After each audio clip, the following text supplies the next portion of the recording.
pessoal! Tudo bem com vocês? Bem-vindos a mais um dia de estudos aqui em nosso programa de aulas Vem Aprender.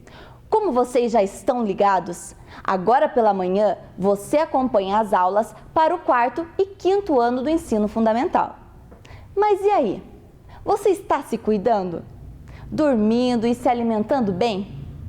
Bons hábitos de sono e alimentação são fundamentais para que você possa ir bem nos estudos. Além disso, tenha sempre à mão os seus materiais e reserve um local confortável para você estudar em casa. Assim, você pode aproveitar o melhor conteúdo que as nossas professoras estão trazendo para você, aqui pela telinha da TV Educativa e pelas redes sociais da Secretaria Municipal de Educação. Lembre-se de fazer os exercícios enviados pela sua escola e também aqueles que estão no nosso site isme.pontagrossa.pr.gov.br. Capriche, cuide bem delas. Faça com o mesmo carinho e cuidado que as nossas professoras têm para preparar os trabalhos que as escolas estão enviando para a sua casa. Só assim poderemos completar o nosso ano letivo, independente deste coronavírus. Aliás, cuide-se, fique em casa, lave sempre as mãos e use máscara. Os alunos dos nossos CMEs e escolas continuam mostrando para a gente os trabalhos e atividades que estão fazendo em casa. Vamos ver juntos? Olha só as imagens que chegaram pelo nosso número 9165-8345. 9165-8345.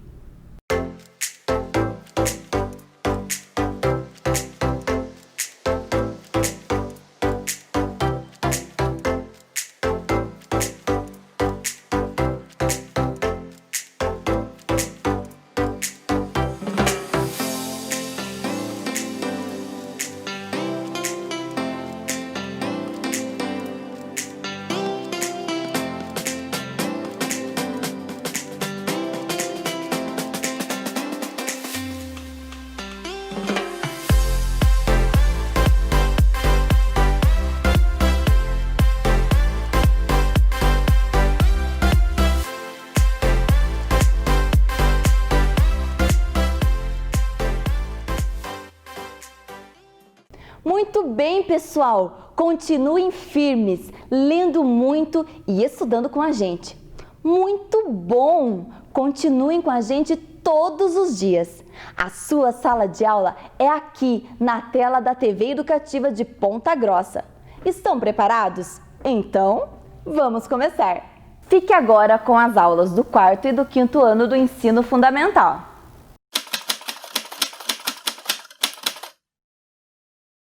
E aí, bom dia crianças, tudo bem? Animados para mais uma aula de língua portuguesa?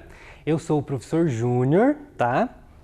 E vou trabalhar com vocês essa semana, tá? Eu sou o professor da escola Zeneida, né? Aqui eu trouxe para vocês verem um mapa que mostra na nossa cidade aqui de Ponta Grossa as 84 escolas que compõem a nossa rede municipal. Provavelmente e com certeza você estuda em uma dessas escolas. Para que vocês saibam de qual escola eu venho dessa aqui, uma escola bem retirada chamada Escola Zeneida, que fica numa vila chamada Santa Edviges. Lá eu dou aula para o quarto ano, mas esta semana eu serei o professor de língua portuguesa de todos os alunos do quarto e do quinto ano da rede municipal. Essa é a escola que eu trabalho. E o que nós vamos precisar para a aula de hoje, né? Eu gostaria que você fosse separando aí o nosso material. Caderno, lápis e borracha. Lá no caderno, eu gostaria que vocês já organizassem com o nosso cabeçalho. A data de hoje, dia 8 de junho, segunda-feira, né, do ano de 2020. O seu nome completo, você já está no quarto ou no quinto ano, então é importante que você capriche na hora de escrever o seu nome. Lembre bem, nomes próprios com letra maiúscula. Quais são os objetivos da nossa aula? Hoje nós temos 3 objetivos a serem trabalhados. O primeiro deles será ler, compreender e interpretar textos de diferentes gêneros. Então, vocês vão perceber que na aula de hoje nós temos vários textos, cada um composto de uma maneira diferente. Também vamos identificar a função social dos textos, ou seja, para que esses textos foram escritos, qual é o objetivo, a que público eles se destinam.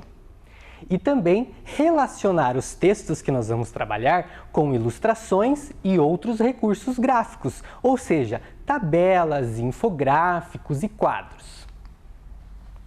Nesse tempo de quarentena, nós temos ficado muito em casa e para iniciar o nosso trabalho com os textos, o professor trouxe um texto que fala sobre o brincar, né?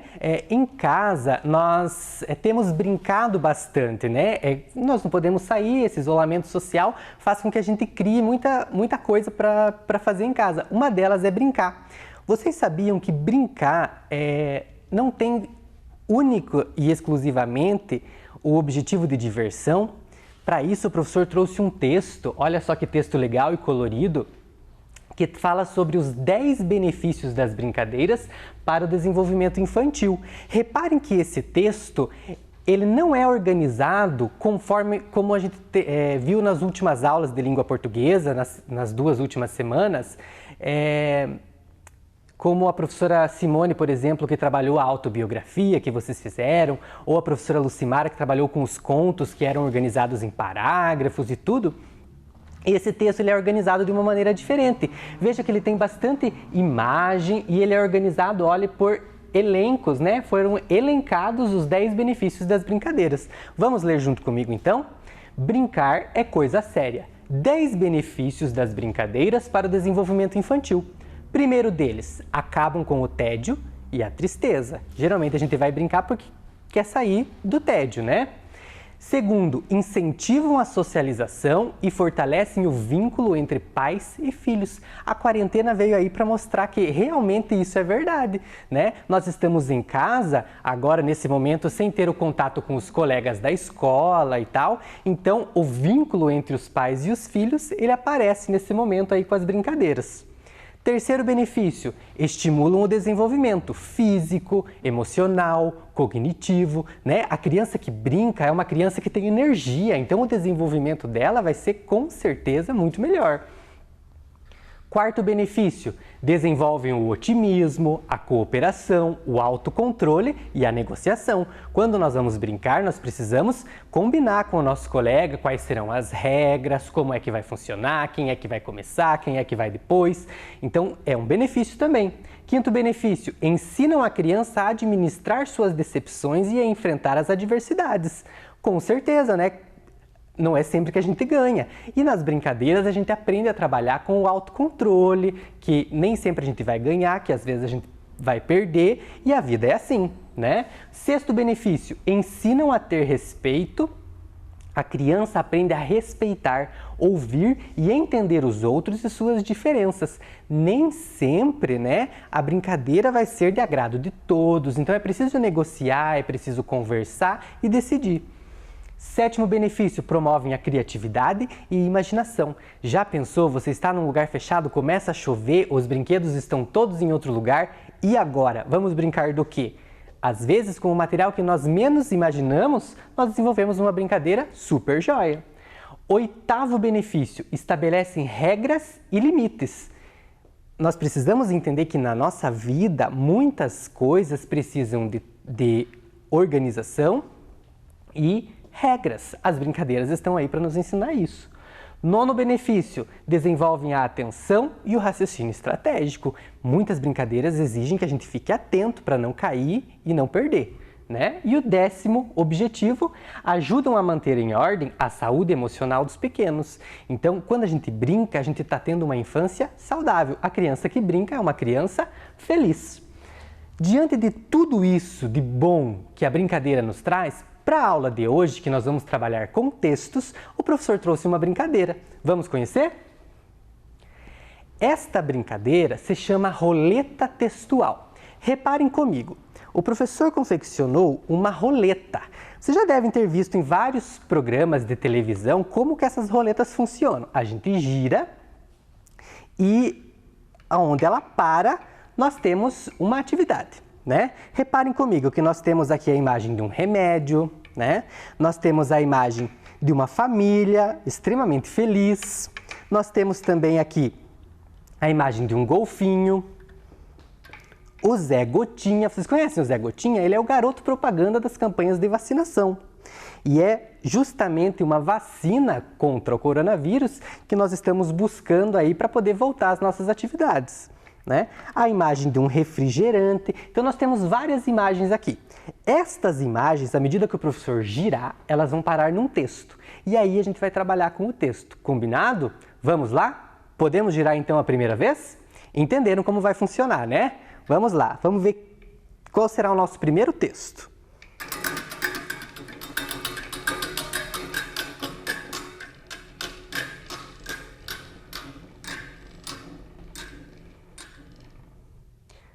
Olha só, em tempos de pandemia, quando nós estamos falando de buscar uma vacina contra o coronavírus, o Zé Gotinha é nosso primeiro sorteado. Vamos lá então? Olha o texto que nós trouxemos para trabalhar com o nosso mascote, o Zé Gotinha. Reparem, é um texto totalmente diferente de uma narrativa, de uma autobiografia ou de um conto, por exemplo. É um texto extremamente visual, né? Vamos ler comigo que informações esse texto nos traz? Olha lá. Plantão de vacinação. Amanhã, 11/8. Se tem infância, tem vacinação. Contra a poliomielite e o sarampo. 5 unidades de saúde ficarão abertas neste sábado, das 8 às 17 horas. Esta é uma campanha de vacinação feita pela nossa cidade, aqui pela Secretaria de Saúde do nosso município, né? Pela Prefeitura de Ponta Grossa.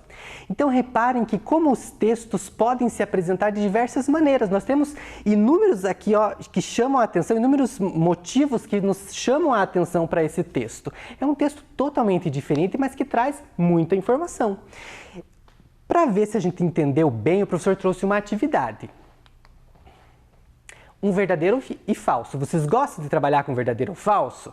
Vamos lá. Após a leitura e compreensão do cartaz da campanha da vacinação, marque V para as afirmativas verdadeiras e F para as falsas. Lá no seu caderno ou no material complementar que você recebeu lá da sua escola, provavelmente você está com esse texto em mãos. Então, se você estiver, responde dentro dos parênteses. Se você não estiver, anota no caderno. Primeira atividade.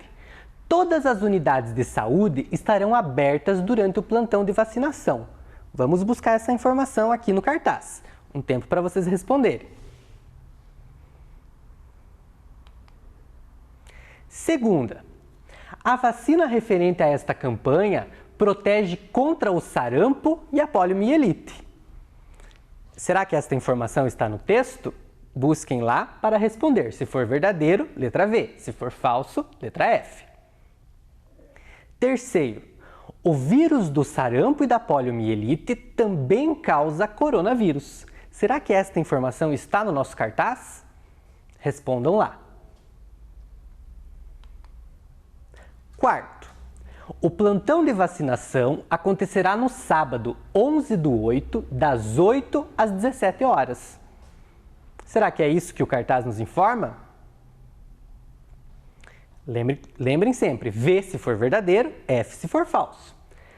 Quinto, esse texto é direcionado aos responsáveis pelas crianças a serem vacinadas? Se for verdadeiro, letra V. Se for falso, letra F. Respondeu as 5? Podemos conferir? Vamos lá. Todas as unidades de saúde estarão abertas durante o plantão de vacinação. Resposta falsa. Olha lá no nosso cartaz. 5 unidades de saúde ficarão abertas. Então o cartaz não traz quantas unidades existem e se serão todas. Ele diz que 5 unidades estarão abertas. Então a primeira, falsa. Segunda, a vacina referente a esta campanha protege contra o sarampo e a poliomielite? Verdadeiro. Olha só, aqui nós temos, olha, contra a poliomielite e o sarampo. Terceiro, o vírus do sarampo e da poliomielite também causa coronavírus? Falso, essa informação nós não temos no texto. E por que nós também podemos chegar a essa conclusão? O motivo de nós estarmos tendo essas aulas pela TV é justamente porque o coronavírus ainda não possui uma vacina. E o cartaz conta que o sarampo e a poliomielite já possuem vacina. Repare lá no seu cartão de vacinação, na sua carteirinha de vacinação, você provavelmente já foi vacinado contra o sarampo e a poliomielite. Quarto, o plantão de vacinação acontecerá no sábado, 11/8, das 8 às 17 horas? Verdadeiro, essa informação está aqui, ó. Plantão de vacinação amanhã, 11/8, das 8 às 17. E a última, que também é verdadeira, esse texto é direcionado aos responsáveis pelas crianças serem vacinadas? Sim, essa vacina acontece para crianças muito pequenas, então quem vai ter acesso a esse cartaz são os pais e os responsáveis. Vamos voltar para a nossa roleta? Então agora nós já sorteamos o nosso amigo Zé Gotinha, né? Vamos ver qual será o nosso próximo texto. Olha só, já parou no nosso refrigerante. Vamos ver que texto a imagem do refrigerante nos traz. Refrigerante 220 ml, informação nutricional, não contém glúten.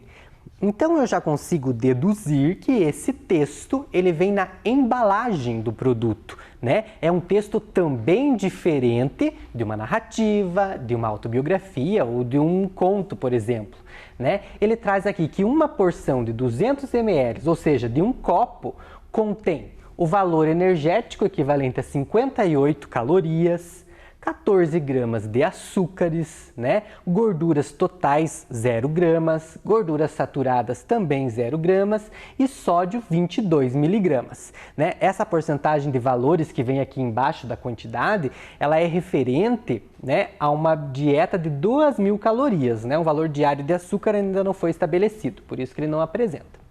Também traz os ingredientes deste produto, né? Água gaseificada, açúcar, extrato de guaraná, reguladores de acidez, ácido cítrico e citrato de sódio, aroma sintético idêntico ao natural, corante caramelo 4, conservadores sorbato de potássio e benzoato de sódio, edulcorante ciclamato de sódio 17 mg e sacarina de sódio 2 mg por 100 ml.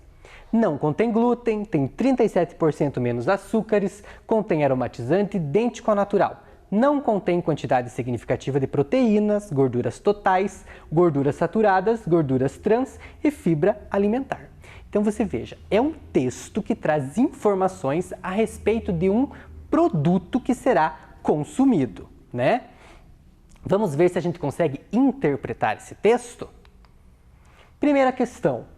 Observando o rótulo do refrigerante, responda: qual a quantidade de açúcares num copo de 220 ml de refrigerante?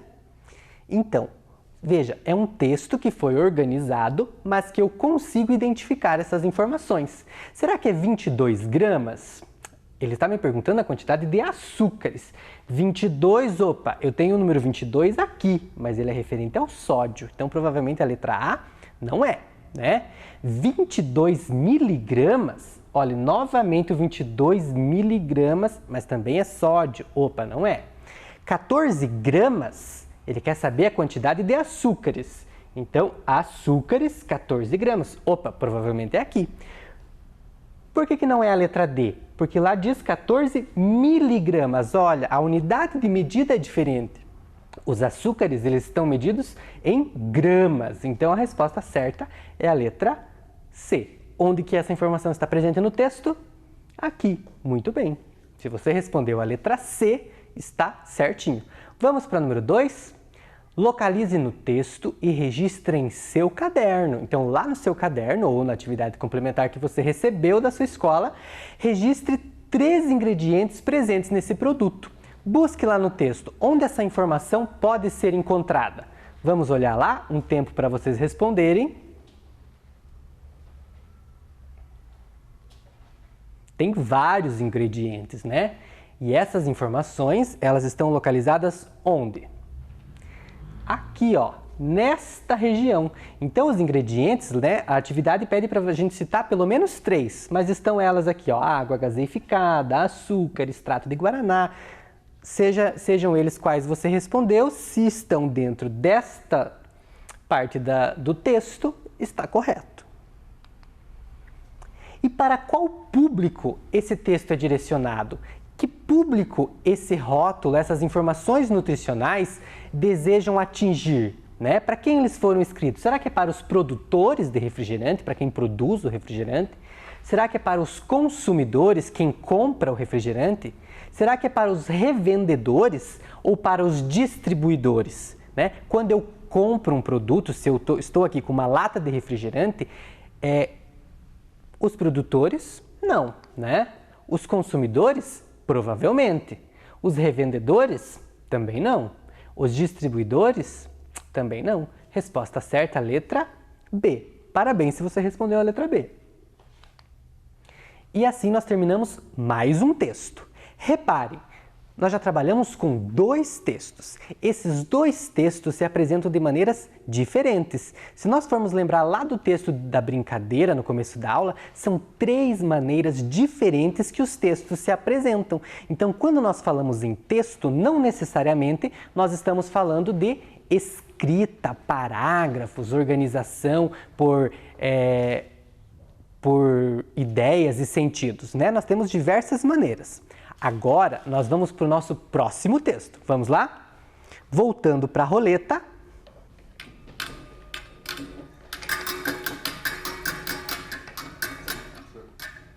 Olha só, o nosso terceiro texto, ele traz a imagem de um remédio.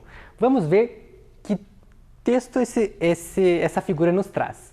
Bula de remédio. Você sabe o que significa bula? Bula são aquelas informações a respeito do medicamento, né? Vamos ler como que é a bula deste remédio. Vitamin comprimidos, embalagem com 50 comprimidos, composição sulfato ferroso 400 mg, vitamina B1 280 mg, vitamina A1 280 mg, ácido fólico 0,2 mg, cálcio 150 mg. Informações ao paciente. O produto, quando conservado em locais frescos e bem ventilados, tem validade de 12 meses. É conveniente que o médico seja avisado de qualquer efeito colateral. Indicações no tratamento das anemias.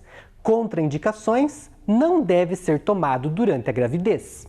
Efeitos colaterais: pode causar vômito e tontura em pacientes sensíveis ao ácido fólico da fórmula.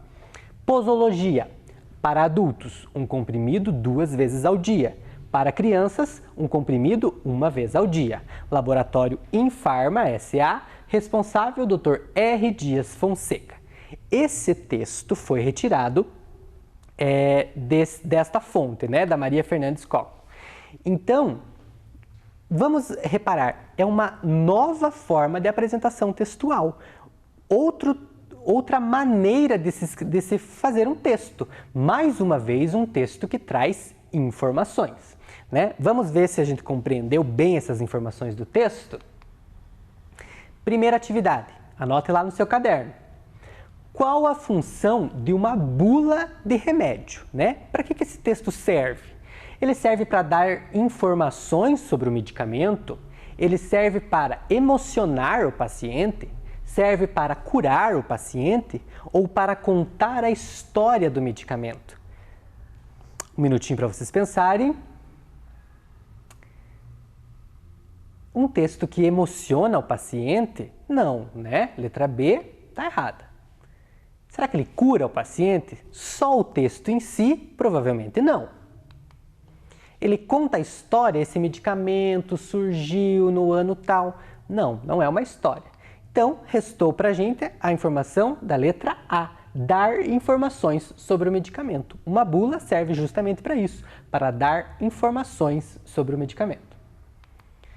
Número 2. No texto, a palavra composição. Esta palavra significa o quê? O que ela indica?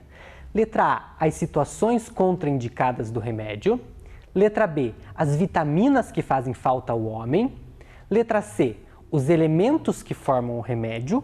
Ou letra D, os produtos que causam anemias. Então nós vamos voltar lá para o nosso texto e buscar a palavra composição. Olha só, ela está localizada nesta região do texto, né? Onde ele vai elencar aqui, ó, vários componentes, né? Sulfato ferroso, vitamina B1, vitamina A1, ácido fólico, cálcio. Então, as situações contraindicadas do remédio, letra A, não é. Letra B, as vitaminas que fazem falta ao homem, também não. Letra C, os elementos que formam o remédio, provavelmente. Letra D, os produtos que causam anemias, também não. Então, acertou quem respondeu a letra C. Composição indica os elementos que formam o remédio. Na atividade 3, esta bula é do medicamento Vitamin. Para qual tratamento esse medicamento é indicado? Novamente, nós voltamos ao texto. Vamos lá, anote no seu caderno. Letra A, ele é indicado para tratar dores de cabeça? Letra B, para o tratamento de gripes? Letra C, para o tratamento de viroses? Ou letra D, para o tratamento de anemias? Então vamos lá, ele está perguntando qual a indicação do medicamento, né? Então vamos lá para indicações. Dores de cabeça? Não, né? Tratamento de gripes? Também não. Viroses, doenças causadas por vírus? Também não. Indicações, tratamento de anemias. Acertou quem respondeu a letra D. Parabéns, eu sei que vocês estão acertando todas. Na quarta questão sobre a bula do Vitamin, para quem esse medicamento não é indicado? Então, olha lá, segundo a bula, segundo o que está escrito no texto, para quem esse medicamento não é indicado? Para pessoas idosas, B, para crianças, C, para mulheres grávidas ou D, para homens? Vamos lá nas contraindicações, né? Para quem ele não é indicado, quem não deve utilizar esse medicamento. Para pessoas idosas? Não, o texto não fala nada disso, né? Para crianças? Também não. Mulheres grávidas? Opa, talvez. Homens, vamos lá? Contraindicações. Não deve ser tomado durante a gravidez.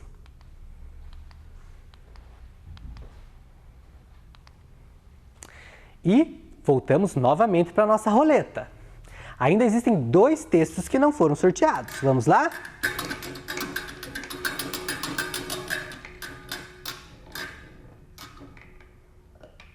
Olha só, nós temos aqui uma família, né? Uma mãe e 2 filhos. A sua família é assim? Vamos dar uma olhada no texto que a roleta nos traz? Família. Olha só, vocês sabiam que isso aqui também é um texto? Isso aqui lembra o quê? Isto aqui lembra um dicionário, né? Um dicionário.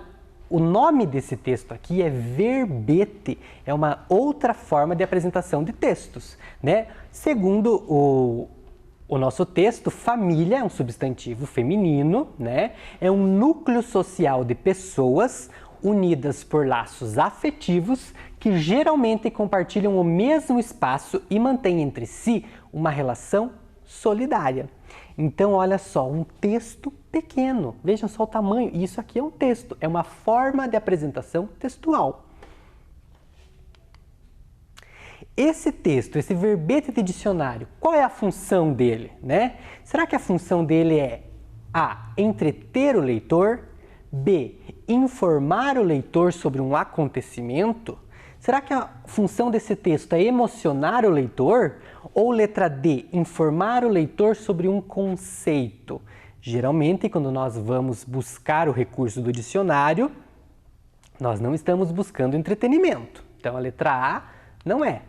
Letra B, informar o leitor sobre um acontecimento? Também não. Letra C, emocionar o leitor? Acho que não é essa a alternativa. Informar o leitor sobre um conceito? Sim, o dicionário geralmente nós utilizamos quando nós vamos buscar o conceito, o significado de uma palavra. Então, se você respondeu a letra D, parabéns, você acertou. Número 2. Segundo o verbete, segundo o que está escrito no texto que nós estamos trabalhando, nós podemos afirmar que família é: letra A, um grupo de pessoas que se gostam e geralmente moram juntas. B, formada somente por pessoas que possuem laços sanguíneos. Letra C, formada por todas as pessoas que convivemos. Ou letra D, formada por todas as pessoas que gostamos. Vamos voltar para o texto? Olha lá, ó. Família é um núcleo social de pessoas unidas por laços afetivos, né? Ou seja, que se querem bem, que geralmente compartilham o mesmo espaço, geralmente, não obrigatoriamente, né? E mantém entre si uma relação solidária. Então, letra A, um grupo de pessoas que se gostam geralmente moram juntas? Ok, eu acho que pode ser uma resposta certa. Letra B, formada somente por pessoas que possuem laços sanguíneos? Não é verdade, às vezes fazem parte da nossa família pessoas que não têm o mesmo laço sanguíneo que a gente, né? Então, letra B vamos eliminar. Letra C, formada por todas as pessoas que convivemos? Não, a gente convive com o vizinho, convive com os amigos na escola e nem por isso eles são da nossa família, né? Ou letra D, formada por todas as pessoas que gostamos? A gente pode gostar do professor, pode gostar da professora e nem por isso faz parte da nossa família.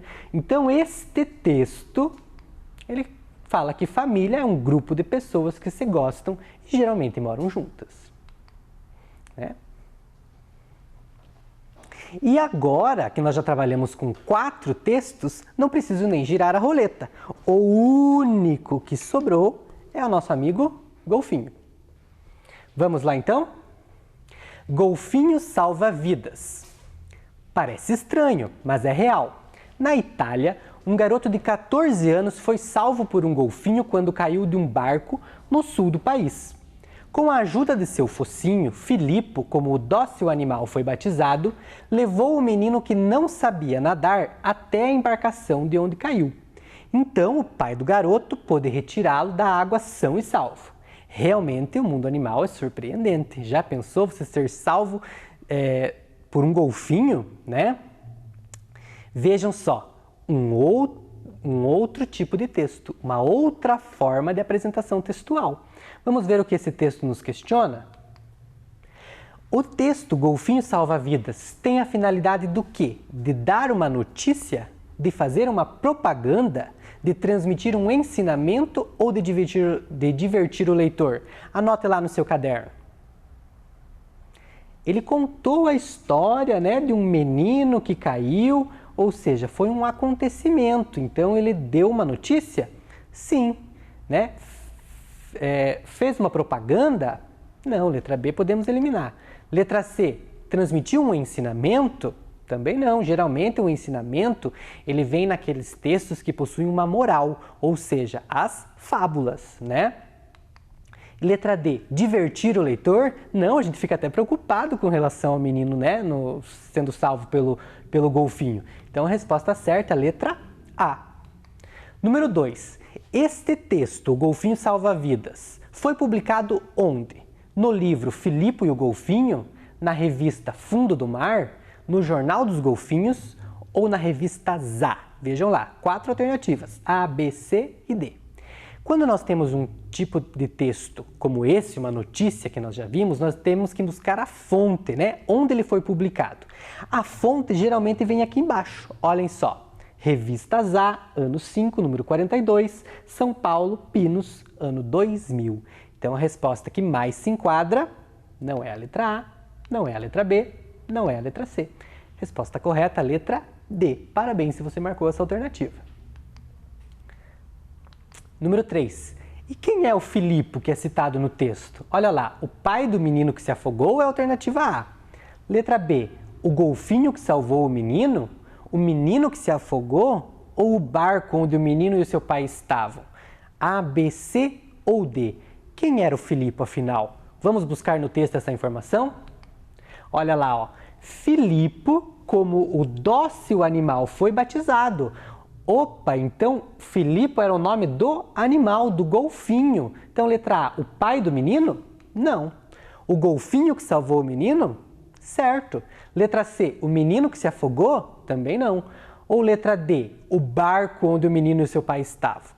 Também não, né? Resposta certa, a letra B. Parabéns, eu tenho certeza que você acertou. Bom, então agora que nós já trabalhamos com os nossos 5 textos, nós podemos chegar à conclusão que todos esses textos eram textos informativos, eles tinham características em comum. Quais são as características de um texto informativo? O texto informativo, ele traz brevemente um tema, um fato, ele tem uma linguagem, uma produção objetiva, né? Uma linguagem clara, direta, ele traz informações aos leitores, transmite informações sem duplas interpretações, ele tem uma linguagem mais denotativa. A linguagem denotativa é aquela que significa exatamente o que está escrito, né? Não tem uma figura de linguagem, né? Ele apresenta dados, referências sem a subjetividade, né?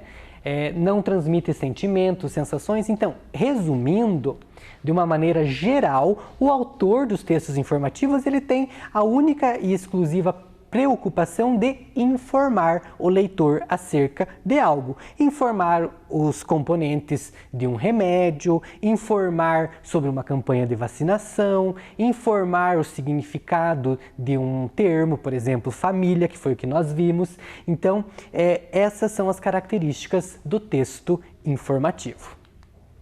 Tudo bem? O professor trouxe para vocês uma tarefa. Lá no material complementar que vocês receberam, tem um outro texto que traz outros recursos aqui também. É um texto informativo. Nesse texto informativo, vocês vão ler o material complementar que vocês receberam, realizar as atividades e mandar uma foto para a gente com a atividade que vocês realizaram. O texto é sobre o tráfico de animais silvestres, então realize a sua atividade e envie para a gente. Na próxima aula nós vamos corrigir, beleza? A nossa aula está chegando ao fim, nós já trabalhamos sobre os textos informativos, mas o professor também trouxe uma leitura divertida, é o quadro Leia para mim. Vamos lá? Você conhece a lenda das cataratas? Uma das 7 maravilhas naturais do mundo. Elas ficam no nosso estado e na lenda se conta a seguinte história. Os índios que viviam à beira do rio Iguaçu, chamados caigangues, tinham devota crença num deus em forma de uma gigante serpente que governava o mundo e as águas, chamado de Eme-Boi. O deus era filho do poderoso deus Tupã. Os caigangues respeitavam muito Eme-Boi, e toda vez que alguma punição à tribo acontecia, como a ausência de peixes e água poluída, eles atribuíam esses problemas à ira de Eme-Boi. Para parar os castigos, os caigangues, querendo evitar a fome e a angústia, fizeram um trato com o deus serpente. No acordo, todo ano uma bela índia da tribo era oferecida a ele, como oferenda a Eme-Boi, para assim o deus serpente os abençoar de volta com água fresca para beber e peixes para comer. Eme-Boi gostou do trato e concordou em selar esse acordo. As índias escolhidas sentiam orgulho da sua tarefa, já que para elas significava um sacrifício honroso pela sobrevivência da tribo inteira. Até que um dia, o cacique da tribo, Igone, teve que prometer sua própria filha Naipi ao deus das águas, pois Naipi era tão bela que reza a lenda que até as águas dos rios paravam quando ela deslumbrava seu reflexo na água. Como foi consagrada ao deus serpente, Naipi viveu em seu culto para cumprir seu destino. Porém, um jovem guerreiro entre os caigangues chamado Tarobá se encantou com a índia Naipi, enquanto admirava a jovem em uma das suas danças típicas indígenas. A beleza e graça de Naipi fizeram o guerreiro Tarobá se apaixonar, e aí começou um romance proibido. No dia da consagração de Naipi para M-Boi, vários preparativos foram armados, enchendo a aldeia de decorações e bebidas como cauim, bebida típica feita de milho fermentado, onde claramente uma data importante e comemorativa iria se iniciar. Porém, muito apaixonados, Tarobá e Naipi acabaram abandonando crenças antigas, sabendo que corriam perigo ao desrespeitar e quebrar o acordo com o enorme deus serpente M-Boi. Mas, para fugir desse destino, Tarobá e Naipi aproveitaram da distração do pajé e do cacique, que estavam embriagados de cauim, além dos demais índios que bebiam e dançavam festejando. Vendo essa situação, os dois aproveitaram essa chance para escapar, e assim foram descendo o rio em uma canoa, correnteza abaixo. Para seu desgosto, M-Boi notou a fuga e ficou enraivecido pela traição, os seguindo o rio abaixo.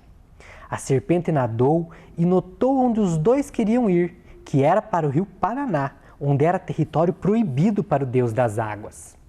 Então, percebendo que Tarobá e Naipi estavam quase chegando no rio Paraná, a enorme serpente pegou o impulso e penetrou o interior do rio, aprofundando até a terra, retorcendo seu corpo com extrema fúria, a fim de acabar com os dois jovens índios.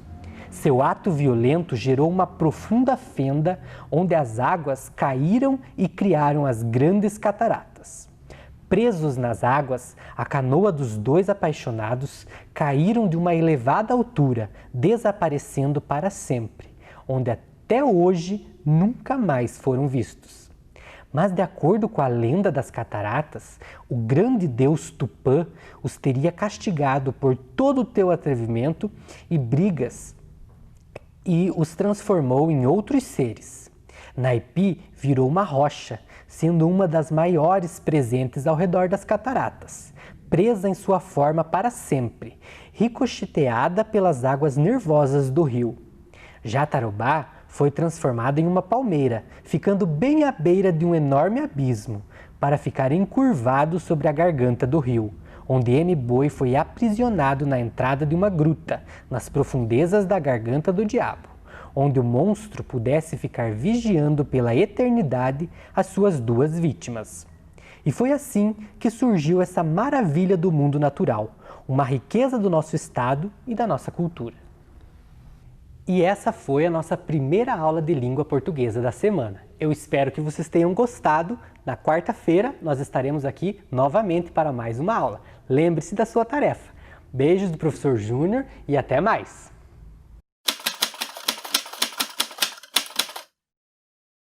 Olá, crianças! Tudo bem com vocês? Sejam bem-vindos a mais uma aula de matemática aqui com a professora Ana Li.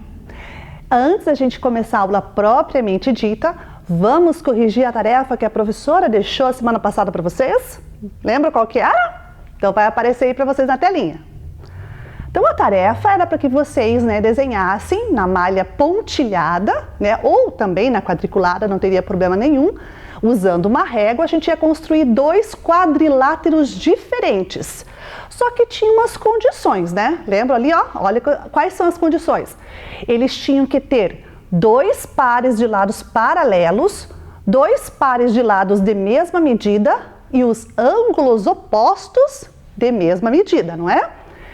E era para vocês escreverem, como que a gente chama esses quadriláteros. Então, olhem na telinha de vocês. Estão aparecendo aí 4 opções. Vocês poderiam ter desenhado dois de qualquer um deles. Um quadrado e um retângulo, um quadrado e um paralelogramo, quadrado e losango, retângulo e paralelogramo, retângulo e losango ou paralelogramo e losango. Tanto faz, Vocês poderiam ter escolhido entre esses aí dois quadriláteros quaisquer para desenhar na malha quadriculada ou na malha pontilhada. Se eu não me engano, na tarefa era para ser uma malha pontilhada, mas às vezes a gente, não tendo a malha pontilhada ou não sabendo construir a malha, tanto faz se a gente for também desenhar na quadriculada, que vai dar a mesma coisa. Então vejam, esses quadriláteros têm dois pares de lados paralelos, Lembram lá do que era lados paralelos que a professora explicou? Então, dois pares, No caso aí, vamos pegar, por exemplo, o retângulo, dois lados aí no comprimento, paralelos, dois lados na largura, paralelos. Os dois lados, né, que são paralelos, são de mesma medida, ó, tanto do lado, né, do comprimento, quanto do lado da largura. E também as medidas dos ângulos opostos, né? O ângulo que está lá em cima no canto superior esquerdo, oposto ao inferior, né? Ao ângulo inferior aqui do lado direito, os dois opostos, nós temos então a mesma medida e assim na outra diagonal também, superior esquerdo com superior direito, né? Com o inferior esquerdo também oposto, dando a mesma medida. Pois bem, então essa foi a tarefa, tá corrigida, né? Fica aí para registrar, né, que vocês acertaram, eu tenho certeza que acertaram. E qual é a nossa aula de hoje? O que será que a gente vai falar? Bem, olhando aqui na mesa da professora já dá para ter uma ideia, né? Mas vamos olhar o objetivo da aula? Então a aula de hoje nós temos que resolver problemas que envolvam as medidas de comprimento, incluindo perímetros, utilizando as unidades de medidas padronizadas mais usuais. Bem, vocês viram aí que nós temos, né, o objetivo de hoje é trabalhar com sistemas de medida e a medida padronizada de comprimento. Bem, mas estamos falando de medida padronizada de comprimento. Nós estamos vendo aqui na mesa da professora alguns objetos, né? Vocês estão vendo aí réguas, essa trena, né? Não é trena, esse aqui é um metro articulado. Esse é o metro articulado, né? Que os nossos amigos construtores utilizam. Então a professora vai abrir com cuidado antes que a gente quebre aqui, né? Vamos lá, bem com cuidado. Então vou dar só uma medida bem rápida aqui, ó. Abrir só um pedaço, não vou abrir tudo. Então esse aqui é o metro articulado que a gente utiliza lá nas construções que os pedreiros, né? Os carpinteiros também podem utilizar. Nós temos a trena, esse aqui agora é a trena, ó. Né? Que a gente também usa para fazer medições aí nas construções, né, e tudo mais. Nós temos também fita métrica, né, fita métrica, que é aquela fita métrica que a mamãe, às vezes, né, se a mamãe sabe costurar e tem uma fita métrica em casa, aqui, ó, nós temos a fita métrica também, né, aparecendo para vocês aí, ó, bem grande, também é um instrumento de medida. Nós temos essa régua bem grandona aqui que tem lá na escola, né? Vocês já devem ter visto essa régua lá na escola, né? Ela é uma régua que tem exatamente o comprimento de 1 metro. Então tá aí, né? Essa régua gigante também. Nós temos uma régua um pouco maior que a nossa da escola, né? Mas ela também é uma régua grande, né? Essa régua grande é uma régua, nesse caso aqui, ela tem exatamente 50 centímetros, que é a metade do metro. E aquela famosa nossa régua, a nossa reguinha lá, a de sempre, que a gente usa lá na sala de aula, né? Que nós usamos na escola, que tem, né, de 0 a 30 centímetros. Essa é a nossa régua que a gente normalmente usa lá na escola. Pois bem, então esses aqui são alguns instrumentos que a gente utiliza para medir comprimentos. Alguns instrumentos a gente usa para medir comprimentos curtos, como por exemplo a régua, e alguns outros instrumentos que a gente usa para medir medidas, né, comprimentos muito grandes. Por exemplo, a trena ou o próprio metro articulado. A gente usa então para fazer as medições de grandes extensões, né? Então esses aqui são alguns dos materiais que a gente usa para realizar essas medições de comprimento. Pois bem, já que nós estamos falando desses instrumentos, a gente está falando do metro, né? O metro é a unidade padronizada. Por que ele foi padronizado? Porque quem já conheceu a história das medidas, né, sabe que muito antigamente as medidas eram arbitrárias, ou seja, elas não eram padronizadas. Era a medida do rei, né, a medida do braço do rei, do dedão do rei, do pé do rei, enfim, eram as medidas que a gente usava no nosso corpo, né, as medidas usadas pelo tamanho das partes do nosso corpo. Só que entra rei, sai rei, o que acontecia? As medidas tinham que ser mudadas, porque às vezes a polegada de um rei era muito maior que a do rei que passou. Ou outra qualquer medida, o passo, o pé, né, de diferentes tamanhos.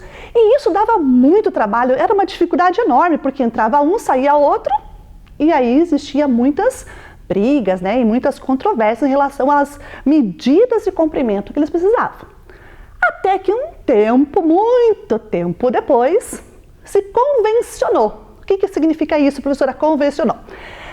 Eles acordaram, fizeram um acordo de que nós teríamos que ter uma medida padrão. Essa medida padrão seria determinada e todo mundo ia assinar um termo, né, de compromisso de usar essa medida padrão.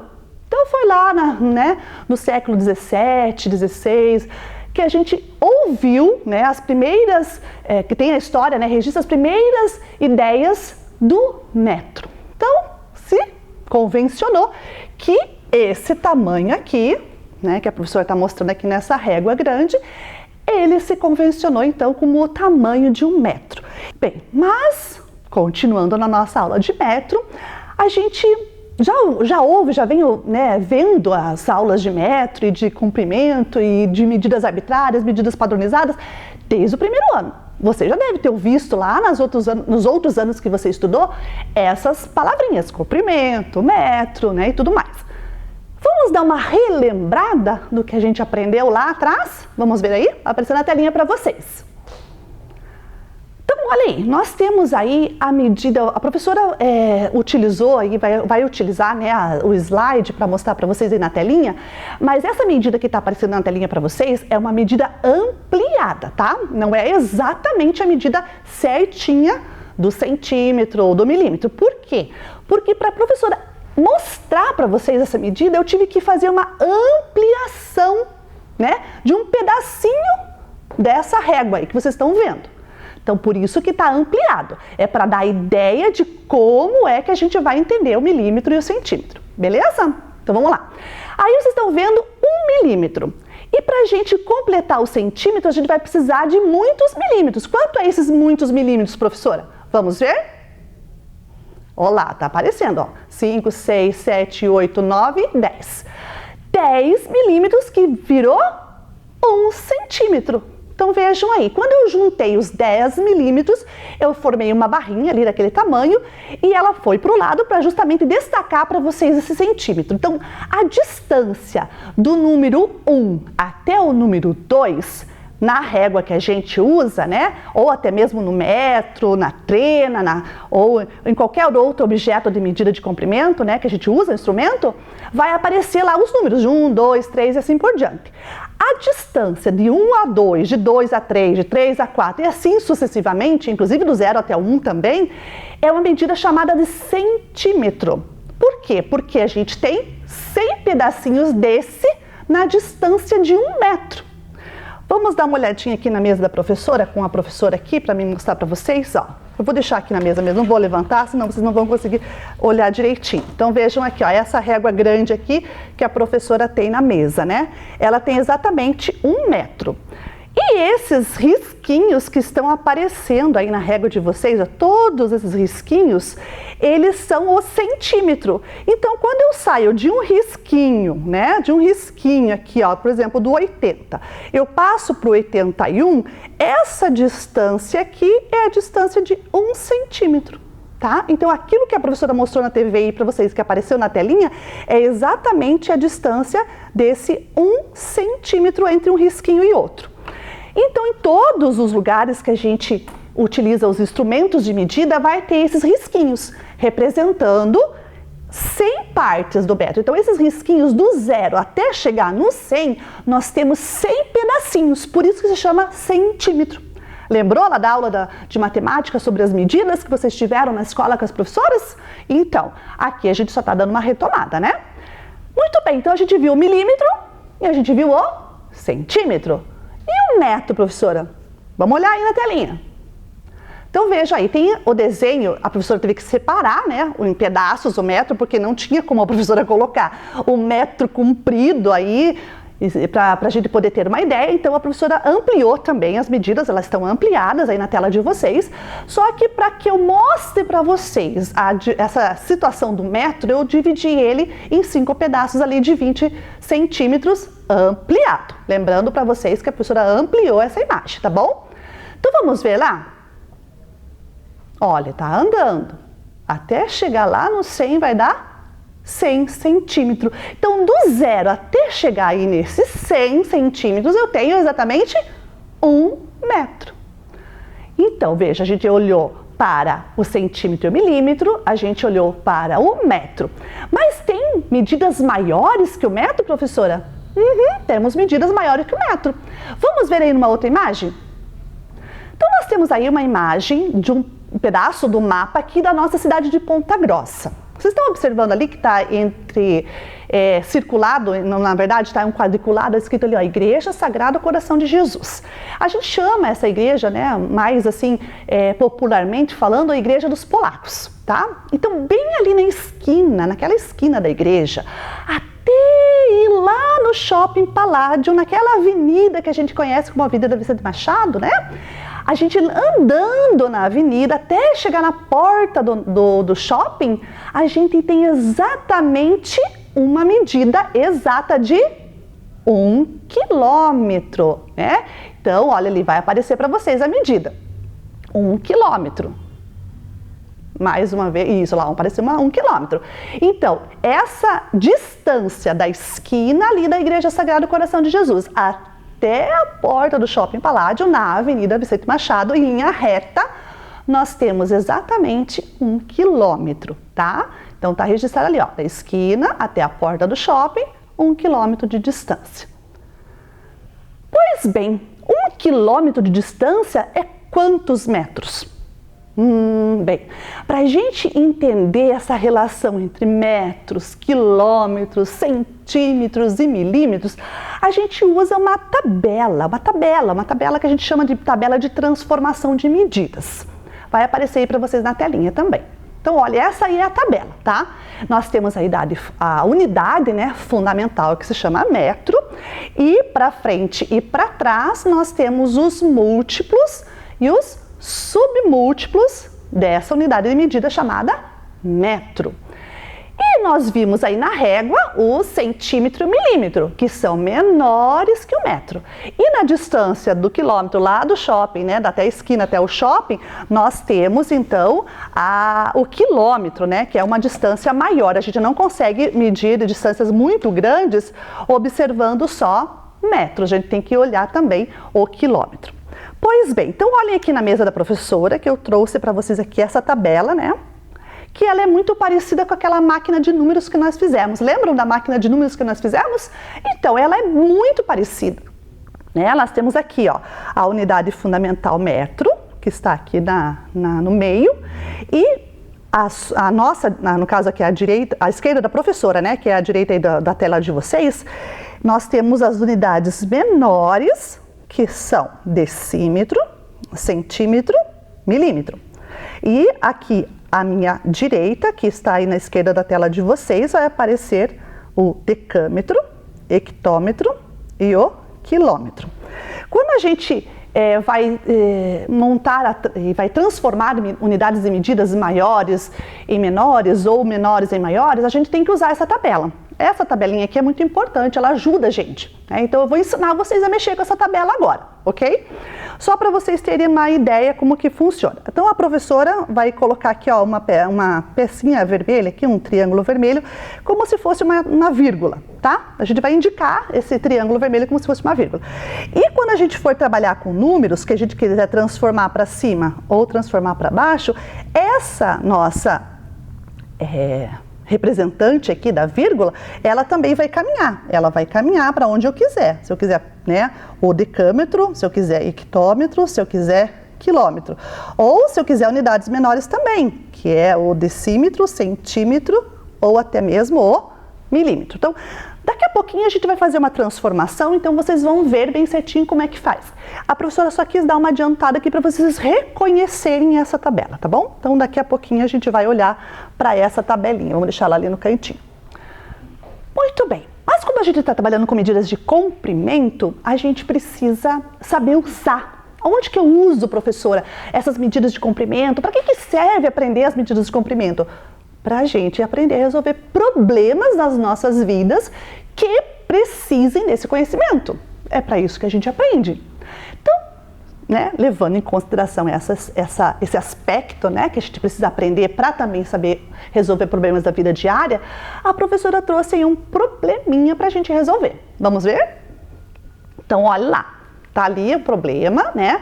E a gente vai resolver ele. Então, o senhor Lobato, ele tem um sítio. E você sabe o que é sítio, né? É aquele pedaço de terra lá no interior, onde a gente cultiva, às vezes, uma horta ou alguns animais, a gente cria alguns animais, né? Então, esse é um sítio. Então, o senhor Lobato tem esse sítio e decidiu fazer um pomar retangular em sua propriedade, né? E nesse pomar, ele ia fazer, né, um plantio de algumas árvores frutíferas, porque é para isso que serve o pomar. O pomar é uma região, né, uma plantação de árvores de frutas, né, por isso que chama pomar. E ele vai cercar esse pomar com uma tela. Mas o dinheiro que ele tem só dá para comprar 60 metros dessa tela. 60 metros linear, né, comprido, de comprimento. Lembra que nós estamos falando de medidas de comprimento. Bem, a gente sabe as dimensões que esse pomar vai ter. Ele vai ter 15 metros de comprimento por 12 metros de largura. A pergunta é, ele vai conseguir comprar essa tela? A gente vai ter que explicar se sim ou se não. A gente vai ter que explicar também o porquê disso. Muito bem, então esse aí é o nosso problema. Lembrando que a gente vai usar o conhecimento sobre grandezas de medidas do comprimento, tá bom? A gente vai usar isso. E para a gente usar, a professora trouxe aqui, deixa eu espalhar um pouquinho mais para cá essas reguinhas, para não atrapalhar vocês e também para olhar, uma folha quadriculada. Por que a gente vai usar a folha quadriculada, professora? Para facilitar a nossa interpretação do problema. Lembra que uma vez eu falei já para vocês em aulas passadas que a gente precisa aprender matemática resolvendo problemas e para isso a gente precisa rabiscar para enxergar conceitos, desenhar e tudo mais? Então, a gente vai usar a folha quadriculada para a gente rabiscar as nossas ideias e ali a gente poder interpretar o problema e saber como resolver. Então, não tem problema nenhum a gente fazer os rabiscos. Eles nos ajudam, tá bom? Então, a professora vai usar agora uma caneta, aqui ó, uma canetinha, um lápis de cor, que você, se você tiver o papel quadriculado aí, que eu acho que você tem lá na sua caixa matemática, lembra que nós tínhamos que fazer a caixa matemática? E na caixa matemática tinha que ter papel quadriculado? Então, se você tem, para ajudar a professora a resolver o problema, você pode usar os teus quadradinhos aí no papel quadriculado e eu uso os meus aqui. E aí a gente vai fazendo junto. Combinado? Então vamos lá. Você pega aí o papel quadriculado, um lápis de cor, né? Um lápis de escrever também dá, uma caneta, o que você tiver aí, tá valendo, tá? Então o nosso papel quadriculado tá aqui. O que dizia o problema? Que dizia que a dimensão, né? As duas dimensões do terreno era de 15 por 12. Então a gente vai fazer agora aqui essa medida, 15 quadradinhos por 12 quadradinhos. Então vamos lá, vamos pegar aqui, ó. A professora vai olhar aqui, vamos pegar mais ou menos, vamos marcar um ponto qualquer na nossa malha, então eu vou marcar esse pontinho aqui para começar. Então a gente monta, né, para montar a gente vai ter que marcar ali o pontinho. E a gente vai contar no comprimento 15. Então vamos lá, 15 o quê? 15 espacinhos, né, ó. 1, 2, 3, 4, 5, 6, 7, 8, 9, 10, 11, 12, 13, 14, 15. Então, vou marcar o pontinho aqui, ó. Marquei o pontinho de início e o pontinho de final, né, de saída. Então, agora o que eu faço? Ligo. Vou ligar os dois. Pego a minha régua e vou fazer o traço. Faz devagarzinho para não ter o risco de sair tortinho. Ótimo, 15 já fez. Agora falta o 12. 12 aonde? Na outra dimensão, na dimensão agora da largura. A gente fez a dimensão do comprimento, agora a gente vai fazer a dimensão da largura. Vamos contar 12 o quê? 12 distâncias, 12 espacinhos aqui, ó, né? Essa distância aqui é um espacinho. Vamos lá. 1, 2, 3, 4, 5, 6, 7, 8, 9, 10, 11, 12. Paro aqui, tá? Nesse pontinho aqui. Agora a gente vai ligar um pontinho ao outro para fechar a segunda dimensão, que é da largura. Vamos fechar aqui, bem devagarzinho, para não sair torto, né? Segura bem forte aí, bem firme a régua, para ela não dançar. Bem, a gente já fez um comprimento, um lado do comprimento e um lado da largura. Mas eu preciso fechar o retângulo, né? Então agora eu vou ter que continuar para fechar aqui e depois continuar para fechar até lá, ok? Então vamos lá. Como eu já sei aonde está a outra distância, ó, ela está aqui. Então eu vou marcar esse pontinho, porque daqui até aqui eu tenho 15. Então vamos lá. Riscamos aqui nessa linha, ligando até lá. Ligamos. Agora a gente termina ligando outra dimensão aqui, que é a largura. A gente já fez os comprimentos, agora vamos para a largura. Ok, aí a gente fechou o nosso retângulo. Esse retângulo aqui, ele representa o terreno lá, né, que o seu Lobato vai querer fazer, cercar lá o pomar dele.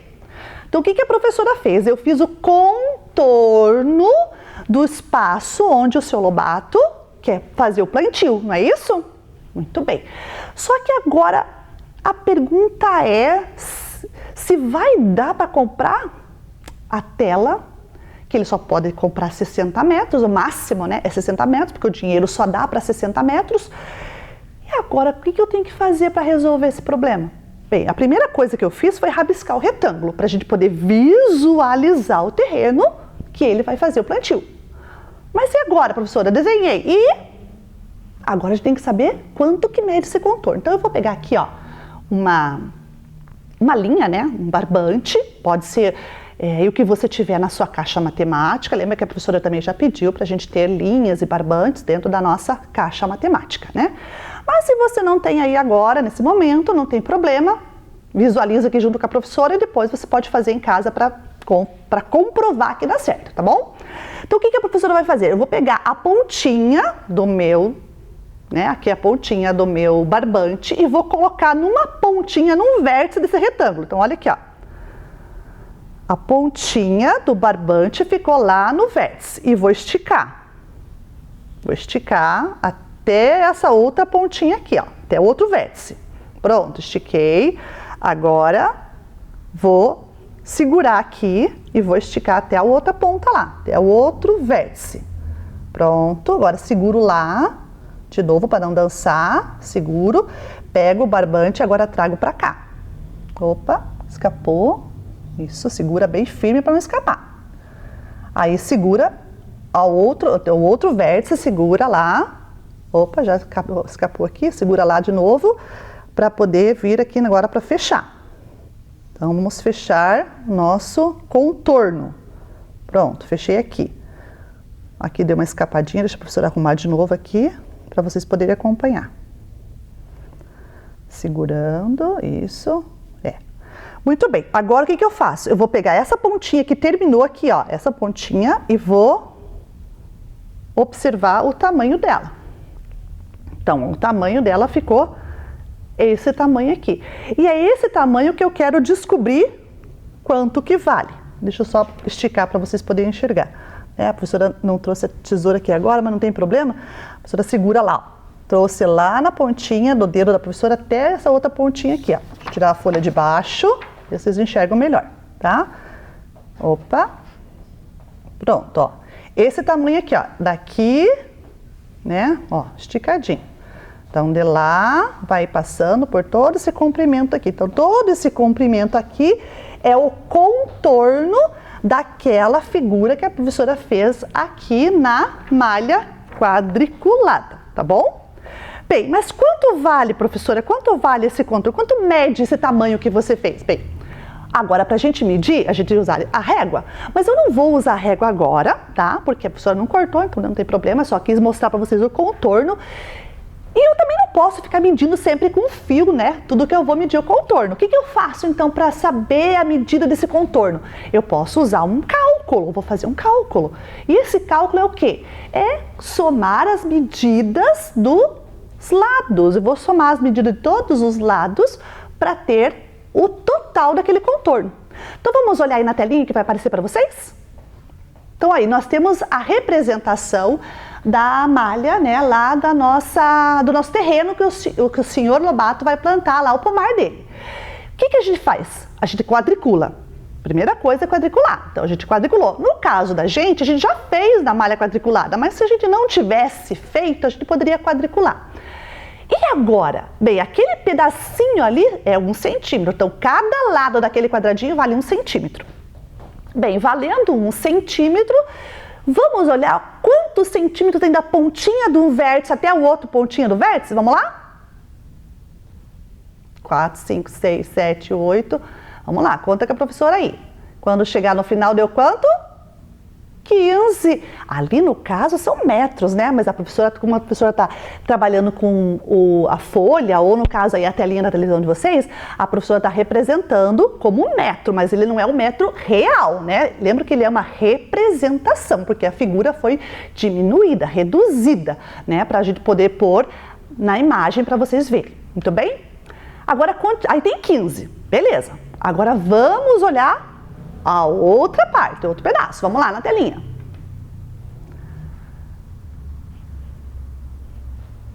Isso, quanto que deu, será? 12. Então, 15 por 12. Parou aí? Não, né? Vamos ver o resto, continuando.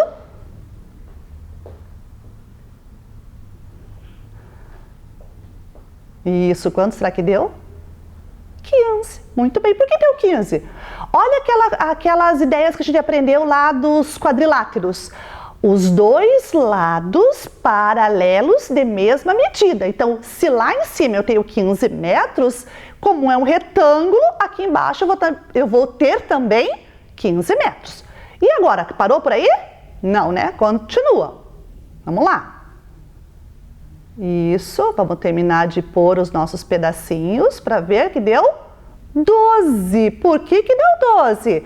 Porque, de novo, os lados paralelos de mesma medida, porque a gente está fechando, né, o retângulo ali, então os dois lados também têm a mesma medida. Então, eu tenho aí 15, 12, 15 e 12. E agora, o que que eu faço para achar o contorno dessa figura? Vamos ver? Isso, 15... mais 12, mais 15, mais 12, que no final dá 54. E o contorno da figura é a mesma coisa que a gente diz perímetro. O que é perímetro, professor? É o contorno da figura, tá? Quando eu vou procurar a medida desse contorno, eu estou procurando o seu perímetro. Então, o perímetro desta região limitada por 12 de comprimento, ou 12 de largura, tanto faz, e 15 de comprimento, nós temos então fechado o nosso retângulo nessas duas dimensões. E fechando tudo, nós vimos que deu 54. Então, o perímetro é 54. Bem, 54 é o perímetro.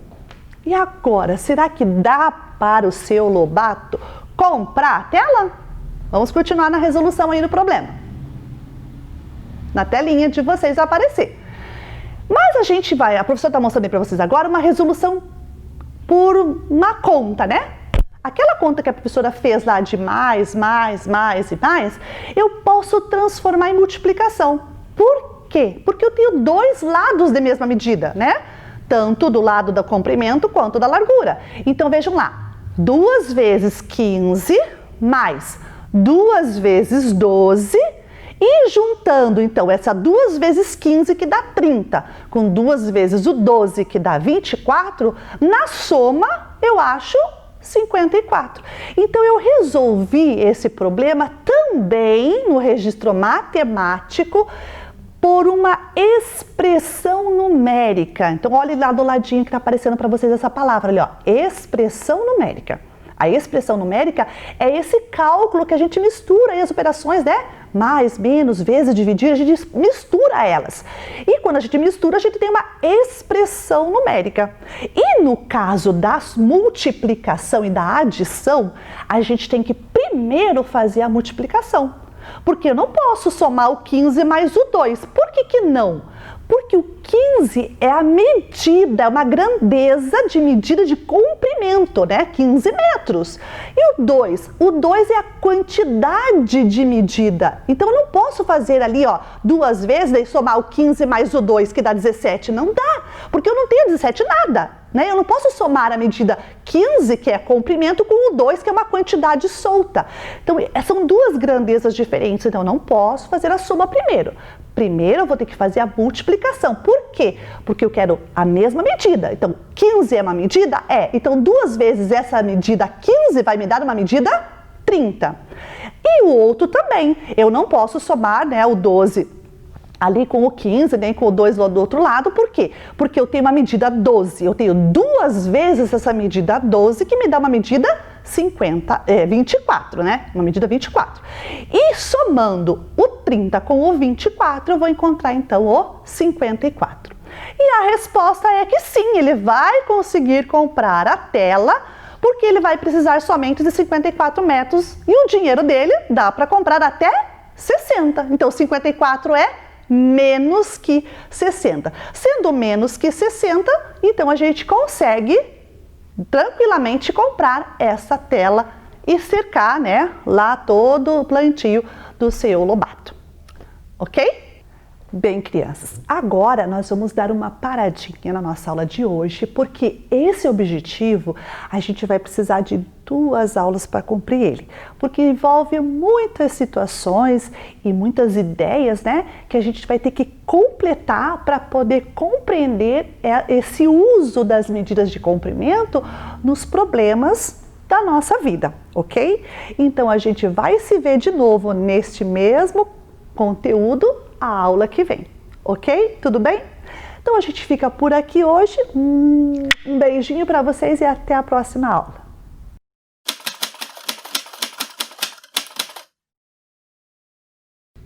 Olá, crianças, tudo bem? Estamos aqui novamente para mais uma aula de ciências humanas. Hoje nós vamos tratar de um assunto bem legal. Vamos lá? O objetivo da nossa aula de hoje: compreender os significados culturais atribuídos pela sociedade ao longo do tempo. Então, ao longo do tempo, a sociedade foi atribuindo significados em tudo aquilo que eles foram fazendo. E esses significados têm um nome: fontes históricas. Mas o que é isso, professora?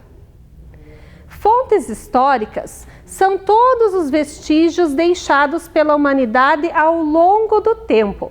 Então, tudo que a humanidade foi fazendo ao longo do tempo, eles foram deixando vestígios, desde a época das cavernas, da pré-história, dos macacos, dos dinossauros, tudo foi virando história, tudo foi virando fatos. E isso foi se acumulando com o passar do tempo.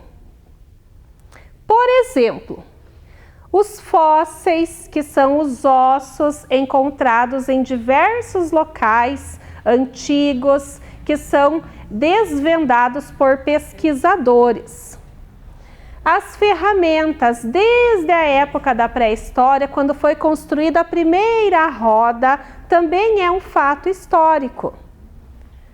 As armas, as cavernas, as pinturas rupestres. Nós já trabalhamos aqui também sobre as pinturas rupestres. Os utensílios e as roupas.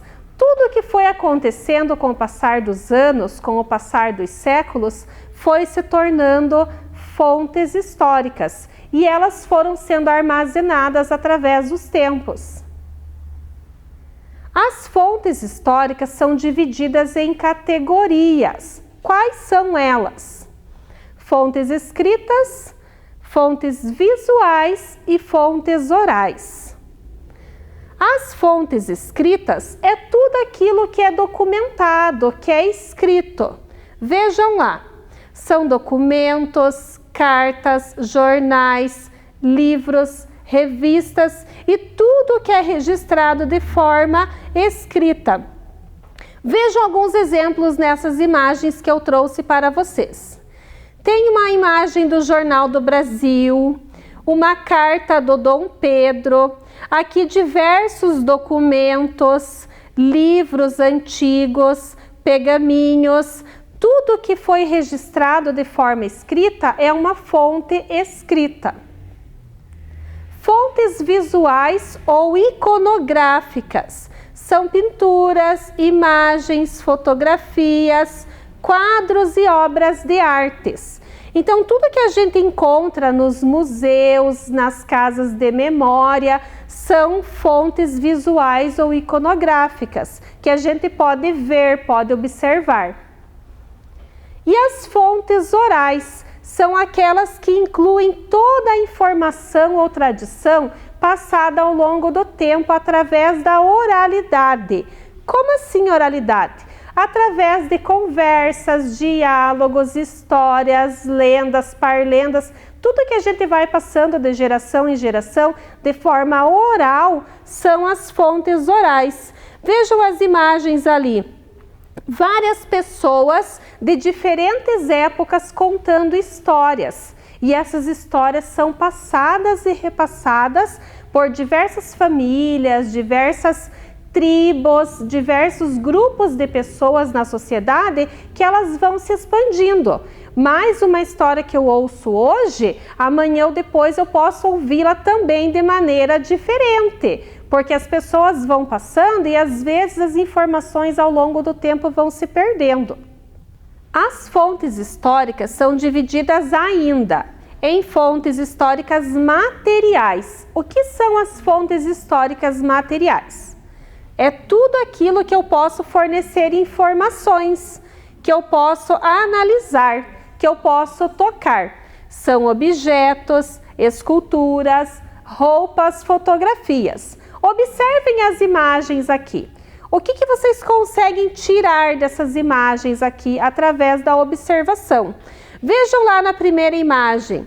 São objetos da época das cavernas. As pessoas utilizavam esses tipos de objetos e ferramentas para a caça, para a pesca, e através desses objetos eles foram se aperfeiçoando até chegar naquilo que nós temos na nossa cozinha hoje em dia. As moedas, que eram objetos de trocas e comércio antigamente. Então, tudo aquilo que a gente utilizava antigamente para troca, para recebimento, eram utilizadas as moedas. Não existiam cédulas ainda naquelas épocas. Tenho certeza que na casa de vocês, a mãe, o pai, a avó, tem moedas antigas. Tirem fotos e mandem para a professora aqui. Eu gostaria muito de vê-las. Os vasos e as cerâmicas também foram se aperfeiçoando através dos tempos. Tudo aquilo que a gente utiliza na nossa casa hoje em dia começou de uma maneira bem rudimentar e isso foi se aperfeiçoando através dos tempos.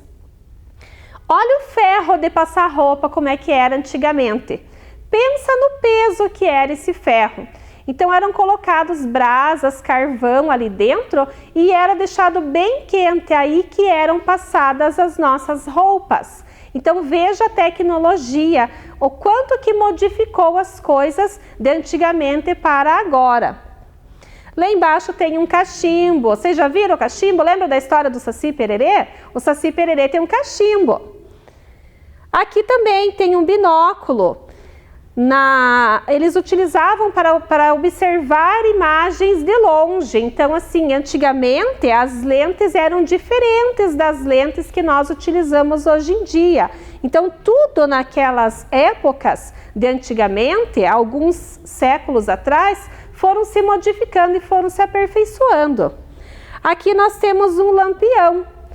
E nós utilizamos ainda hoje em dia os lampiões, mas de uma maneira mais eficiente do que antigamente, né? Porque antigamente eles eram utilizados através de velinhas e hoje em dia já tem os eletrônicos, aqueles de ligar na tomada, o que facilitou a nossa vida, até o trabalho no campo hoje em dia com esse tipo de equipamento. E as mesas e os móveis. Então, os móveis da nossa casa hoje em dia, eles são mais frágeis, eles duram pouco, porque as madeiras são diferentes. Antigamente, os móveis duravam uma vida toda, séculos e séculos, porque eram feitos de madeira tratada, madeira antiga e madeira boa. E hoje em dia as coisas acabaram sendo modificadas, então até os nossos móveis de hoje em dia não duram com a mesma intensidade que os de antigamente duravam. As fontes imateriais, quais são elas? é tudo aquilo que não for materialmente construído. Então, tudo aquilo que a gente não consegue tocar é imaterial.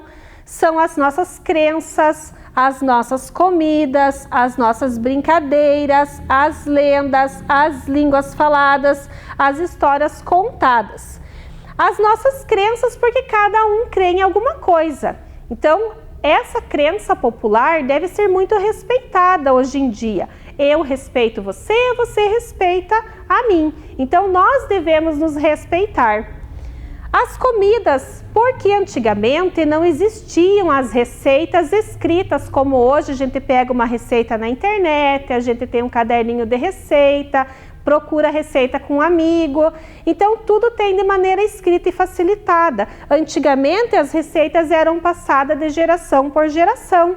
Tem várias avós que têm receitas de famílias, que não precisam nem escrever no papel, porque elas sabem de cabeça.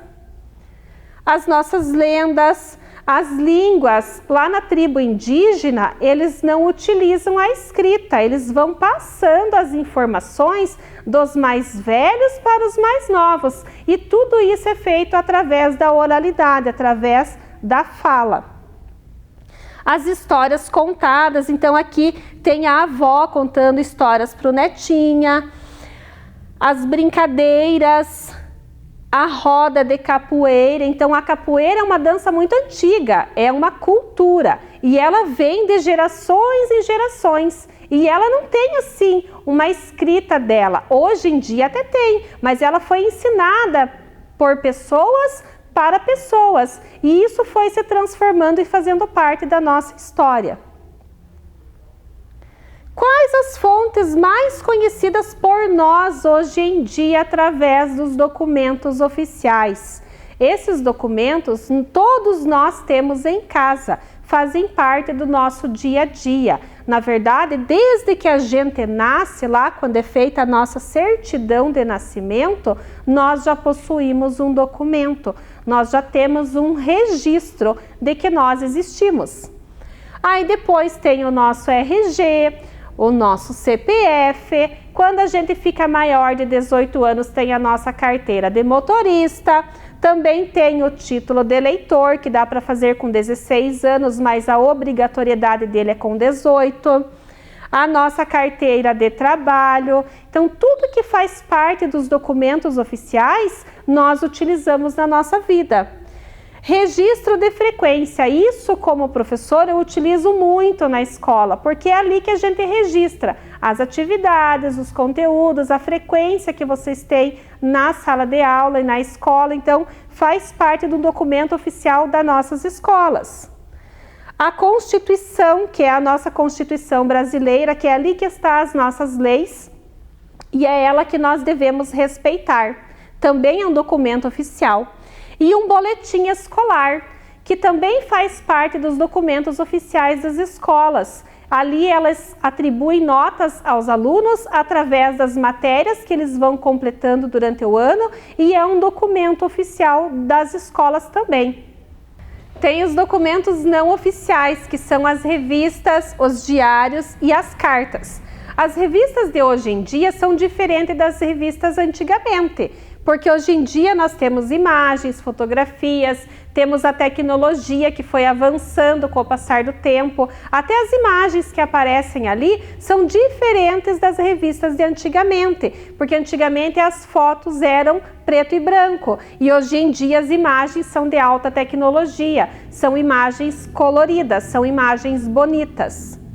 Os diários, quem nunca teve um diário, né? Na nossa adolescência a gente adora escrever tudo aquilo que acontece na nossa vida, tudo aquilo que a gente passa no dia a dia, as broncas às vezes em casa da professora, a gente anota no diário. Então é um hábito que as pessoas foram tendo com o passar do tempo e através das culturas. Então hoje em dia, eu não sei se as pessoas têm o hábito de ter diário. Eu gostava na minha época de adolescente de ter um diário. E as cartas? Hoje em dia nós mandamos cartas, tudo por e-mail.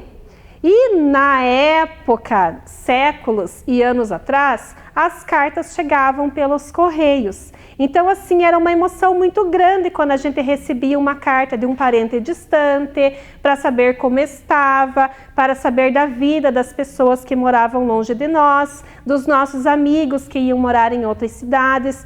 Então, com o passar do tempo, essas tecnologias foram fazendo a gente ficar mais próximas das pessoas. E antigamente as cartas demoravam, às vezes, 3, 4, 7 dias, 10 dias para chegar, dependendo da localidade, porque tudo dependia dos correios e dos sistemas de entrega, então era bem demorado. E hoje a gente precisa de uma mensagem, a gente manda um WhatsApp para uma pessoa, manda um e-mail, faz uma ligação, então essa comunicação ficou muito mais facilitada.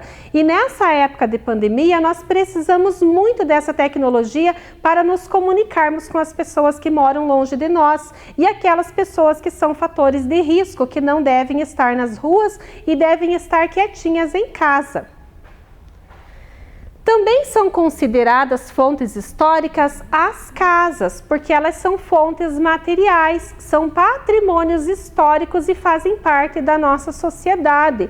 Então, com o passar dos anos e dos tempos, as casas e as construções foram se aperfeiçoando. Observe na primeira imagem lá como eram construídas as casas de madeiras antigamente. E na imagem ao lado, como elas foram se aperfeiçoando e foram ficando melhores. Porque antigamente os materiais eram muito rústicos e eram mais difíceis de serem construídos. Porém, as casas de antigamente eram bem mais duráveis do que as de hoje em dia, porque as madeiras eram madeiras de lei, então eram coisas que duravam séculos e séculos. Existem até hoje construções antigas feitas em madeiras que a gente passa pelas cidades e tem essa oportunidade de estar observando. Temos as construções de materiais, temos as construções históricas, as ruínas que foram ficando através dos tempos. Tudo isso faz parte das nossas fontes históricas. E em Ponta Grossa, como era antigamente? Nossa, professora, se eu sair da minha cidade hoje e olhar ela agora, ela é de um jeito.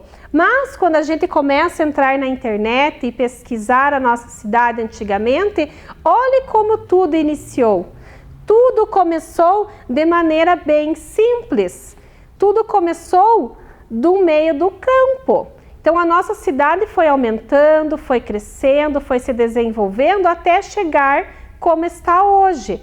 Observem lá as nossas ruas, as nossas construções, a época das carroças, das pessoas, como elas se vestiam, aqui o início do bairro, como eram formados os bairros, aqui a parte mais central, olha o chaminé aqui da Antártica, tudo foi se aperfeiçoando e foi se modificando. E agora, como são as construções na nossa cidade? Observem lá Ponta Grossa atualmente. Nós temos os núcleos habitacionais, as casas de moradia, os sobrados, os apartamentos, as vilas e também temos construções de madeira, porque as pessoas gostam desse tipo de construção. Então existem várias diferenças de Ponta Grossa antigamente para Ponta Grossa agora. Os meios de transporte também são fontes históricas, porque eles também foram se modificando e através das tecnologias eles foram sendo aperfeiçoados com o passar do tempo. Observem lá, nós temos ônibus, os primeiros aviões, as carroças, as caravelas. Tudo era feito de maneira bem simples, de maneira bem rudimentar. Então, nós fomos observando a tecnologia e tudo foi se desenvolvendo de maneira muito rápida. Quando nós falamos assim antigamente, isso é questão de 150, 200, 300 anos. Então esse tempo foi se tornando para nós muito rápido, porque a gente observa hoje, como nós temos a condição de entrar na internet e observar as imagens, nós temos condição de saber como eram as coisas antigamente. E para o futuro, como será que vai ser? Observe nossos meios de transportes atuais. Olhem a perfeição e a tecnologia, o desenvolvimento de ponta que nós temos hoje através dos meios de transporte. Aviões, navios, os trens, os helicópteros, os caminhões, os carros, as motocicletas, tudo foi se desenvolvendo e tudo foi sendo aperfeiçoado. Então, hoje em dia, nós temos carros que custam milhões. Temos meios de transporte que custam milhões. E antigamente eram feitos de maneira bem rústica. Às vezes, um veículo era construído no quintal da casa dos nossos avós. Então, hoje em dia, são construídos nas grandes indústrias. Então, vejam a diferença com o passar dos tempos. Relembrando o nosso objetivo, compreender os significados culturais atribuídos pela sociedade ao longo dos tempos, as fontes históricas. Tudo isso que nós fomos estudando fez parte dessas fontes históricas. Agora, nós vamos dar uma olhada nos materiais que a professora trouxe para vocês. São materiais antigos, coisas que a gente tirou lá dos nossos familiares, dos nossos amigos e das pessoas que nos auxiliaram e nos ajudaram para a aula de hoje. Queria agradecer à professora Maristela, que nos auxiliou com os materiais e livros e também as fontes históricas da minha família. Hoje eu fui lá na casa da minha mãe fazer umas pesquisas e umas buscas de imagens para trazer para vocês darem uma olhada. Então, nós temos diversos materiais aqui.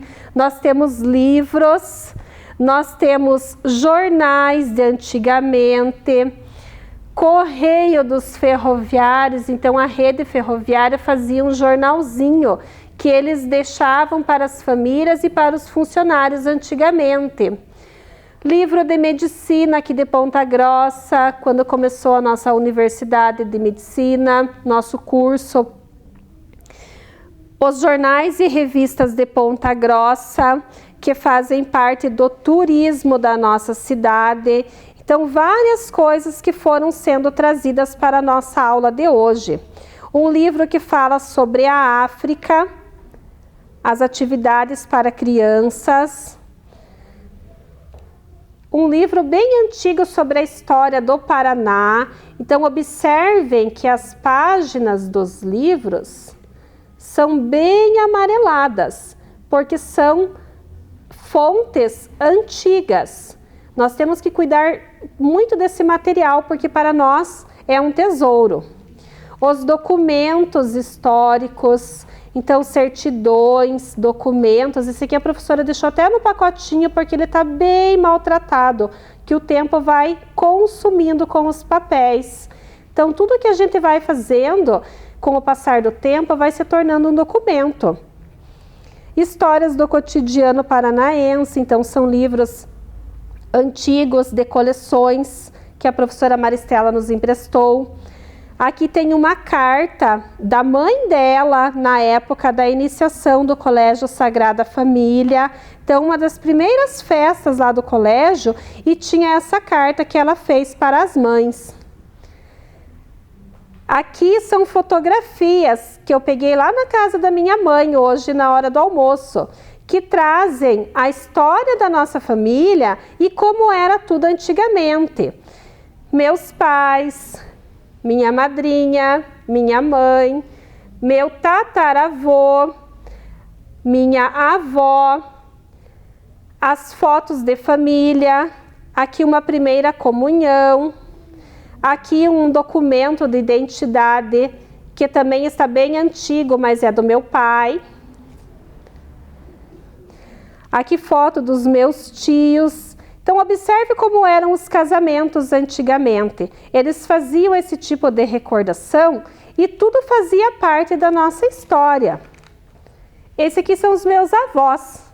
Então, as fotos antigamente, os documentos, eram muito bem guardados, tanto que nós temos até hoje observado as imagens e são coisas que estão guardadas há mais de 40, 50 anos. Então, pense quanto tempo tem nessas imagens e nessas coisas. Também trouxe para vocês aqui uma imagem e alguns fósseis para que vocês pudessem estar observando, que o professor Mário, lá da UEPG, acabou nos emprestando para fazer parte da nossa aula de hoje e enriquecer o nosso material.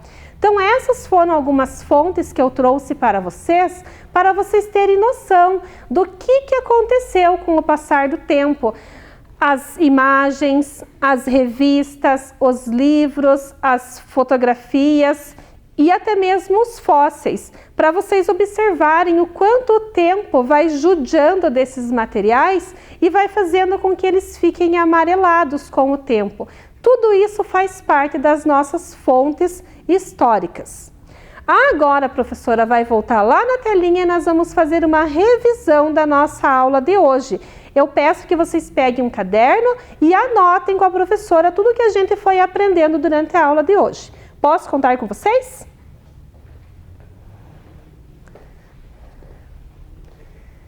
Então, as nossas fontes históricas. Anotem lá primeiro.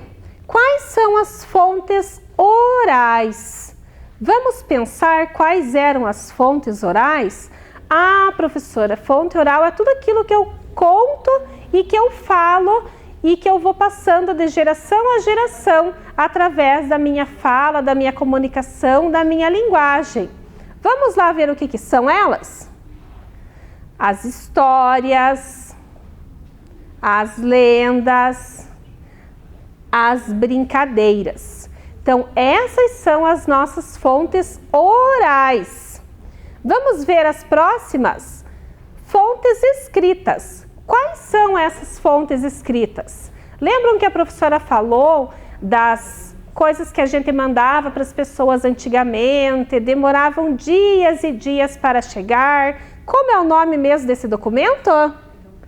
As cartas. Muito bem. As cartas demoravam dias para chegar na nossa casa. Então, elas fazem parte de um documento, mas elas não são documentos oficiais. Os jornais nós utilizamos para ver as notícias. Nós devemos estar atentos com as notícias do nosso dia a dia para ficarmos bem informados. Eles também fazem parte das fontes escritas. E os documentos? O que é o documento? Lembrem lá com a professora. Os nossos documentos pessoais, RG, CPF, carteira de trabalho, os nossos documentos escolares, livros de chamada, boletim escolar, a nossa Constituição. Então, tudo isso fazem parte das nossas fontes escritas e são documentos oficiais. As fontes visuais é tudo aquilo que eu posso ver, aquilo que eu enxergo. Quais são eles? As pinturas, as obras de arte e as fotografias. Então, tudo aquilo que a gente vai visualizando, que a gente pode observar, são as nossas fontes visuais. Eu espero que vocês tenham anotado todo o conteúdo que a professora passou para vocês hoje e eu espero contar com a contribuição de vocês para a nossa aula através das fotos e atividades que vocês vão estar fazendo. As nossas tarefas. As nossas tarefas estarão disponíveis no site da Secretaria Municipal de Educação e eu espero com carinho que vocês façam com bastante dedicação e atenção. E quem tiver imagens, fotografias, documentos antigos, tira uma foto lá e manda para a professora através do telefone que vai aparecer na telinha. Tá bom? Obrigada pela atenção. Até a próxima. Um abraço da professora Luana, um abraço para os meus alunos da Escola Plauto e até mais. as 4 operações matemáticas. A adição. Oi, crianças! Hoje nós vamos aprender a fazer a operação da adição. Vamos ver aqui no quadro qual a operação que a professora trouxe? É uma adição simples. Então, nós temos aqui 325 mais 134.